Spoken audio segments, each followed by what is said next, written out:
Hello, good afternoon. This is Habitus Engagement again. I would like us to look on a topic called One Day Wonder. If you're doing a one day wonder, what do I mean by one day wonder? When you're doing the registry, the church, the trad, and the reception, everything in one day. Which one do I think is better to go first?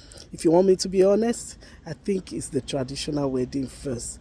You're supposed to do the traditional wedding first, and then you will go into the registry, the church, and then into the reception. I think it's better like that, and because you need to get your parents' consent first. During the traditional wedding, we get the parents to pray, we get the parents to hand over, to do everything. They carry the letter. The letter is a written intention to say we allow our son to marry your daughter and our daughter to also marry your son. But if you have now done everything and you are now doing traditional wedding last, some 9 o'clock in the evening, some 5 o'clock in the evening. Beloved, let's not change things around. I remember in the olden days, we used to do the traditional wedding, and then we would do the wedding maybe later, a week, a day after, 2 days after. Why are we changing everything around? So I think my own suggestion, if you are doing a one day wonder, whether due to cost or you just prefer to have one day wedding rather than doing 2 days or 3 days, the best thing and the first thing that you need to do is to do the traditional wedding first. How early should I do my traditional wedding? From experience of my 22 years, I've done traditional wedding at 7, and kudos to the family. They all arrived, and we did it. By 9:30, I left the place. They were ready for church. Everybody is changing. People that are not changing, they just wear the same clothes. People that wanted to change, they change. Around 9:30, 10, I was at home because it's not too far. So it's better you do the traditional wedding first, get the consent of the parent, get the prayers from the parent, do everything. Then the bride will now change into the wedding dress, and whether do the registry or do the church blessing, and you enter into the reception. But you know why? A lot of people think they know what they are doing. There was one, the bride did church or registry first, came back, did engagement, went back, changed back into the wedding dress. And by then, the wedding dress is full of makeup, debts, and everything. So it's just a suggestion. I know it's your wedding and you are the one paying. Feel free to do it the way you like. Feel free to do what you want. But I think it's better to understand the processes, the way these things must be done.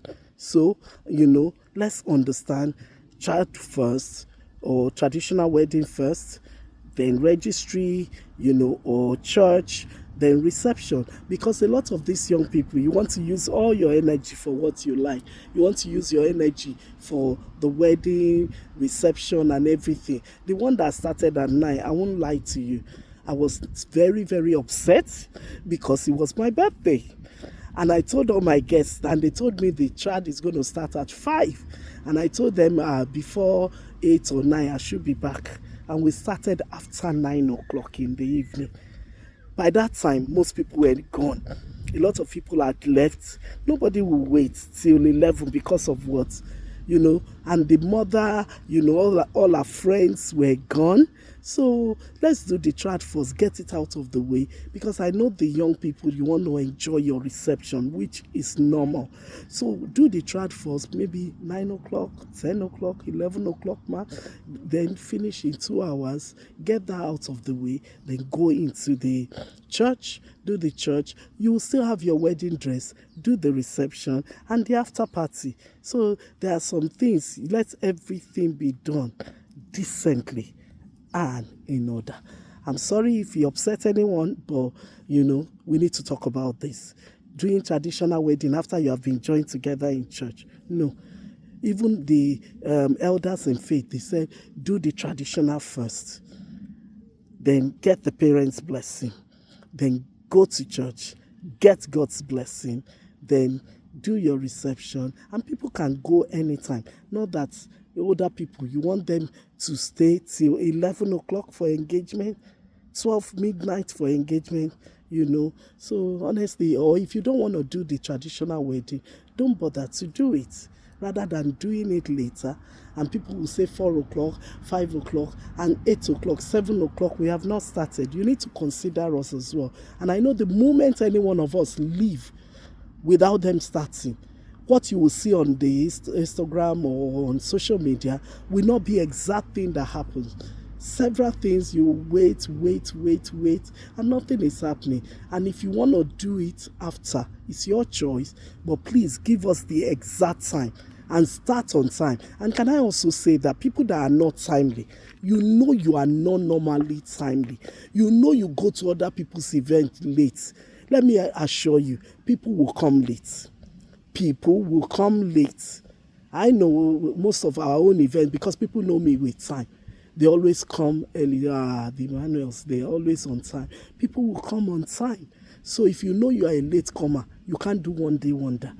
I rest my case. God bless you. And this is just an honest advice.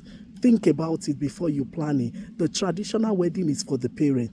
Why would an elderly grandma or most of the people that need to be there be in the hall till 11? Most of them will be asleep. So it's better we don't do it if we can't do it first. Trad first, registry next, or church next, then go to reception, and you can have the whole night for the young ones, and you will enjoy it. I wish you all the best. God bless you, and see you at the next engagement. Bye.